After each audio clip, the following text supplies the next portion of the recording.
नानी बाईरी दादिया सासू जी ने जब एक विचार बतायो नानी बाईरी सासू के, तो नानी बाईरी सासू के बात जमगी। भाई डोकरी बात तो सही कहे जने। अब सब परिवार वाला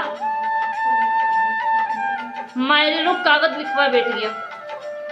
नानी बाईरी दादी सासू जी ने कहो कि अपन इतनो मायरो लिखदा कि उनसे देते ही नहीं बने। अब जब ये दे ही नहीं पाएगा तो आएगा ही नहीं, तो अपन इतनो मायरो लिखदा कि उनसे देते ही नहीं बने। अब सब बैठ के मायरो कागज लिखने बैठे और उन कागज में लिखे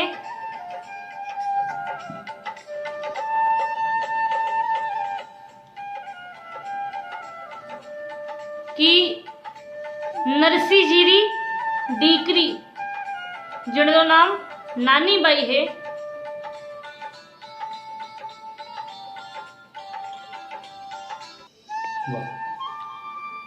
नरसी जीरी डीकरी नो नानी बाई नाम, ब्याही श्रीरंग के घरा में नगर अंजार सुजान, जासूसुता के लगन को श्रीरंग कियो उछाव, और न्यो तो सकल बिरादरी ने नागर कुल को घात। नरसी जी डीकरी नो नानी बाई नाम, नरसी जी डीकरी को नाम नानी बाई है और जिनको ब्याह श्रीरंग जी के घर में और अंजार नगर में हुयो है। और जासूसुता के लगन को यानी कि श्रीरंग जी रे सुत की सुता श्रीरंग जी री पोती रे लगन को श्रीरंग कियो उछाव, श्रीरंग जी ने खूब बड़ो उत्सव कियो। और न्योतो सकल बिरादरी ने नागर कुल को घात, पूरी बिरादरी में न्योतो दियो और नागर कुल यानी नरसी जी ने कोई न्योतो नहीं दियो। और अब वो सब मायरे रो कागज लिखने बैठिया, तो घर का सब परिवार का सब सदस्य आईने एक कमरा में आईने सबके सब बैठ गया। सास ननंद और देवरानी जेठानी सब मिल बैठी आई के, द्वात कलम कागज मंगवायो लेखक लियो बुलाए, 25 मन लिखो सुपारी 25 मन रोरी, और कागज में दई भाटा लिख दो यूठ बोली डोकरी, 1000 थान में कपड़ा लिख दो शाल दुशाला कापड़ा, और ठट्ठा कर नरसीरा ब्याही पख्तावर 6 बापड़ा। सास ननंद और देवरानी जिठानी सब घर का पूरा सदस्य आई में बैठ गया और द्वात कलम पेन लीड मंगाई की और एक लेखक एक लिखने वाले को बुलवाई लियो, और कागज में जो मायरे सामान है वो लिखवायो। 25 मन लिखो सुपारी 25 मन सुपारी, 25 मन रोरी कंकु, और 25 मन लिख दो काजल 25 मन काजल लिख दो। अब जब यह बात बोली कि 25 मन काजल लिख दो, तो जो लिखने वाला तो वो बीच में उठ के बोलियो कि भाई काजल आँखिया में लगाना है कि पूरे मुंह पे पोतनो है। तो घर वाला कहे कि भाई थारो काम लिखने को ही, चुपचाप बैठ के लिख। लिखने वाले सोचे भाई लिख ला। 25 मन लिख दो काजल और मेवा की बोरी, और 1000 थान में मोहरा लिख दो, शाल दुशाला कापड़ा नया नया कपड़ा तरह तरह का कपड़ा, और ठट्ठा कर नरसीरा ब्याही पख्ता और 6 भापड़ा, और 80,000 मोहरा और करोड़ रुपया रोकड़ी मंगाई। सोचो आज के समय पे अगर हमसे कोई 10 लाख रुपए भी इकट्ठे मांग रहे तो हमको और 10 लाख क्या थी लवांगा। और उन समय पे जब 10 लाख रुपए भी बहुत ज्यादा थे, उस समय पे उनने 1 करोड़ रुपए मायरे में मंगवाए और पूरा कागज का तैयार करके, और उस कागज में आखिरी में जो नानी बाई की दादा ससुर जी थी वो आईने बैठ गई, बोले कागज में 2 भाटा लिखो। तो नानी बाई दादा ससुर की बात सुन के और नानी बाई जो सासू थी उनने क्यों कि भाई डोकरी जो है ना अपनी वो बुढ़ापा में सटिया ही की है, भाटा वो कहीं करेगा। डोकरी कब है कि बोले एड़ा वेड़ा भाटा नहीं चाहिए, माने 2 सोनेरा भाटा चाहिए। नानी मेरी ससु को सोनेरा भाटा वो कहीं करोगा। डोकरी कब है कि जब 2 भाटे में से एक भाटे पे बैठ के और दूसरे भाटे पे पैर रख लूंगा। देखो चीज रो उपयोग कैसे करे। पूरो मायरे रो कागज लिख के और तैयार करके, और अब भेजने की तैयारी हुई कि मायरे रो कागज भिजवाए किसके द्वारा, क्यों से भिजवावा। तो वो कागज भिजवाने के लिए उनने पूरे गांव में जितना भी लोग था जो पर्ची लेने एक गांव से दूसरा गांव जाता था, उन सबसे क्यों कि भाई यो कागज लेने तो माने जानो है, हर कोई मना कह दे, क्योंकि मालूम है कि श्रीरंग जी तरफ से तो बधाई मिल जाएगा कागज लेके जाने की, पर नरसिंह जी के यहाँ से कहीं मिलने जानो है नहीं, क्योंकि नरसिंह जी का खुदा ही ठिकाना नहीं है, तो हमारे की दे देगा। तो कोई जाने के लिए तैयार नहीं हुए। अब जब जोशी जी, एक कोकलिया जोशी पंडित जी था, वो पंडित जी को जब भी पता चला कि भाई नरसिंह जी की पत्रिका लेके जानी है, तो वो बीमार थे काफी टाइम से, बहुत टाइम से वो बीमार चल रहा था, तबीयत घनी खराब चल रही थी। पर जैसी बात आई कि नरसिंह जी ने पत्रिका लेके जानी है, तो जोशी जी बोले हाँ मैं लेके जाऊं पत्रिका, क्योंकि नानी बाई के ब्याह में जोशी जी मिला था नरसिंह जी से। जब नरसिंह जी काफी खूब धनवान था, तो नरसिंह जी को उन समय पे धनवान था, और नरसिंह जी ने बाद में जो माया लुटाई थी, वो माया नरसिंह जी ने लुटाई, ये बात जोशी जी ने मालूम कोई नहीं थी, क्योंकि जोशी जी की तबीयत खराब हो गई थी। अब जब बात आई जोशी जी को पत्रिका लेकर जाने की कि भाई पत्रिका लेने जानी है, तो जोशी जी ने लगे कि भाई उतना ही धनवान होगा नरसिंह जी, तो लेने जावे। जोशी जी उठ के चलता बने, बोले हाँ मैं लेके जाऊं पत्रिका। अब जोशी जी श्रीरंग जी के घर से, अंजार नगर से निकलिया, और रास्ते में थोड़ी दूर पहुंचा, श्रीरंग जी के महल के थोड़ी दूर पहुंचा, अंजार नगर पूरा पार भी नहीं किया, और जोशी जी थक गया क्योंकि बीमार था, और वहीं पे जो है एक पेड़ के नीचे आसन लगा के वो सो गए। अब जब वो सो रिया था जोशी जी, तो ठाकुर जी ने सोचियो कि अगर ऐसे ही बामन पत्रिका लेने जावेगा तो मुंडी में ब्याह भी हो जाएगा और यहाँ पत्रिका ही नहीं पहुंचेगा।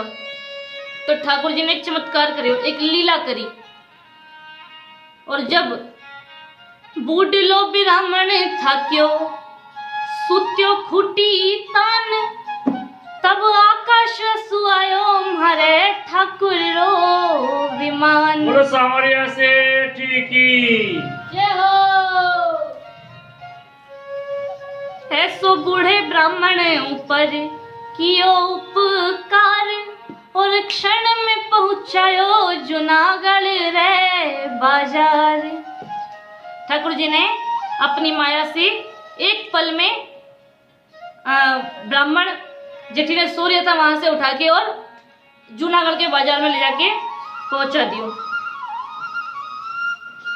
अब जब ब्राह्मण वहां पहुंच गए, तब पहुंच जाने के बाद अब वो जूनागढ़ में नरसिंह जी रो घर ढूंढे, आए वहीं सबसे पूछे कि नरसिंह सेठ रो घर बताओ। अब मठे तो सबके मालूम तो कि नरसिंह जी सब माया वाया लुटा दिए और एकदम मोडिया हो गया है, साधु संत सागे हो गया है।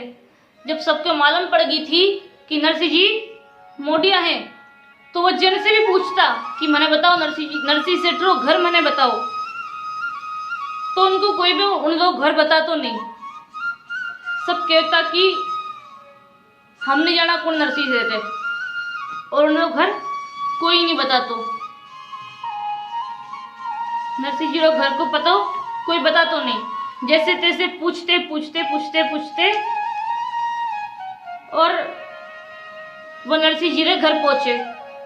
और नरसिंह जी के घर जाने के बाद जोशी जी ने नरसिंह जी को घर ढूंढने के लिए पहचान एक व्यक्ति ने बताई कि नरसिंह जी के घर के सामने नरसिंह जी का घर ऐसा है कि जहां पे आमा सामा दरवाजे पर तिलक मांड्या, कि जहां पे दरवाजे रे आमने सामने, यानी कि दरवाजे रे दो ही दरवाजे पर जहां तिलक माने स्वास्तिक मंडेड़ा होवे और अंदर से आवाज आवे राधे कृष्णा कृष्णा कृष्णा राधे राधे कृष्णा कृष्णा राधे राधे, समझ लीजिए कि वही घर नरसिंह मेहता रो घर है। जहां तुलसी रो क्यारो हो, जहां द्वार पे स्वास्तिक मंडेड़ा हो, वही घर नरसिंह मेहता रो है। और यही सारी निशानियां हर भक्त के घर की है, और यही निशानियां आपरे घर भी होनी चाहिए। क्योंकि देखो हनुमान जी चिरंजीवी है, वो आज भी इस दुनिया में है। और जब वो आज भी है ना दुनिया में है, अब जैसे मान लो कि थके घर पे तुलसी जी रो क्यारो हो, द्वार पे तिलक स्वास्तिक मंडेड़ा हो, अंदर से भक्ति की राधे कृष्णा की राम राम की धुंधली आवाज आती हो, और उन्हीं समय पे मान लो कि थकी छत पे से हनुमान जी उड़ के कहीं जा रहा हो, घूम रहा हो, क्योंकि अपना के तो भी दिखे कोई नहीं, पर वो है तो सही, चिरंजीवी है तो है तो सही, हमको नहीं दिखता लेकिन है तो। अगर मान लो कि आपके घर में ये सारी निशानियां हो और उसी समय हनुमान जी का वहां से जाना हो, और उनको लगे कि ये भगवान के भक्त कोई घर है, तो हनुमान जी कोई भी आपके रिश्तेदार का, आपके परिवार वालों का, किसी का भी रूप रख के आपके घर में आ सकते हैं, आ जाते हैं। तो ये सारी निशानियां हर भक्त के घर में होनी चाहिए। नरसिंह जी के घर में ये सारी निशानियां थी। अब जोशी जी इन्हीं निशानियों के आधार पे आगे बढ़ा और नरसिंह जी को घर ढूंढ निकालियो। नरसिंह जी को जोशी जी ने जाके, और वो पत्रिका थी जो मायरे की श्रीरंग जी ने लिख रहे भेजी थी, वह पत्रिका ले जाके नरसिंह जी के हाथ में रख दी कि नरसिंह जी यह पत्रिका लो, और माने तो भूख लगी है, कहीं खाने को दो।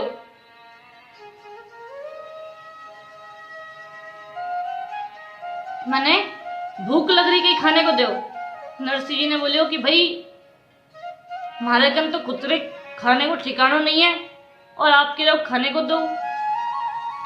जरा नरसिंह जी अंदर से तुम्बो लेना आया। तुम्बो जो साधु संत के हाथ में कमंडल होता है ना, उन्हें मारवाड़ी में तुम्बो कहा। नरसिंह जी घर में से एक तुम्बो लेना आया और लाके जोशी जी के हाथ में दे दियो कि तुम्बो लो। जोशी जी कहे कि इनको वही करूं।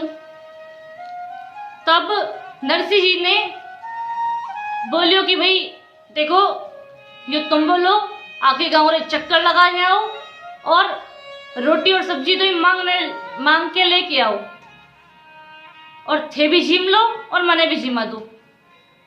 जोशी जी बोले कि धन्य हो साहब, ये लो थारो तुम्बो, और मैं तुम्हारे घर जाऊं। जड़े नरसिंह जी ने सोचो कि भाई ये जा रहा है तो इनको कुछ न कुछ, इतनी दूर से चूंकि चलने आया है तो कहीं ना कहीं बधाई तो देनी पड़ती। और बेटी रे ब्याह, बेटी के घर बेटी को ब्याह को नोचो लेके आया है, मायरे री पत्रिका लेके आया है, तो इनको कहीं ना कहीं बधाई तो देनी पड़ती। तो नरसिंह जी अंदर से जो गऊ में जो होती ना, जो उस जो को एक मुट्ठी जो लेकर आए और लाकर श्रीरंग जी को दे दी। श्रीरंग जी के द्वारा भेजे गए पंडित जी को दे दी। जोशी जी ने वो जो रख ली कि मैं, जोशी जी ने एक वो जो रख ली, अपनी एक पल्लू में बांध के वो जो रख ली, और वो जो रख ली कि भाई श्रीरंग जी को जाके दिखाऊंगा कि भाई आपके समधी ने ये दिया है बधाई में।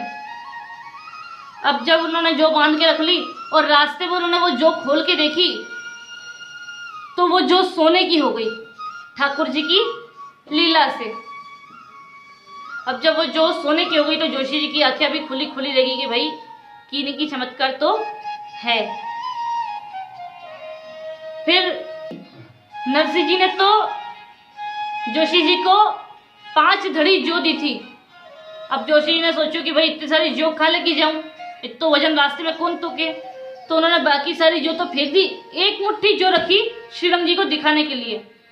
अब रास्ते में जब पोटली खोल के देखी तो वो एक मुट्ठी जो भी सोने की हो गई। तब जो है कोकलिया पंडित जी महाराज मन में पछताए कि भाई ये मैंने क्या कर दिया। आज अगर 5 धड़ी सोने की जो होती तो सारी जिंदगी कमाने की कोई टेंशन नहीं थी। जोशी टेंशन में आ गया कि भाई क्यों हो गयो, पर कहते हैं ना कि फिर पछताए हो तो क्या, जब चिड़िया चुग गई खेत। पछताने से कोई फायदा नहीं है। जोशी जी ने सोचो कि भैया जो ले जाके और श्रीरंग जी के दिखाऊं कि था समझी तो खूब धनवान है, सोनेरी जो दी है मैंने। पर जब वो लेके और अंजार नगर तक पहुंचे तो ठाकुर जी ने अपनी योग माया को भेज के और जोशी जी के मस्तिष्क से ये सारी बात मिटवा दी, भुलवा दी। क्योंकि अगर वो नहीं भुलवाते तो नरसिंह जी की जो लीला आगे होने वाली थी वह होती नहीं।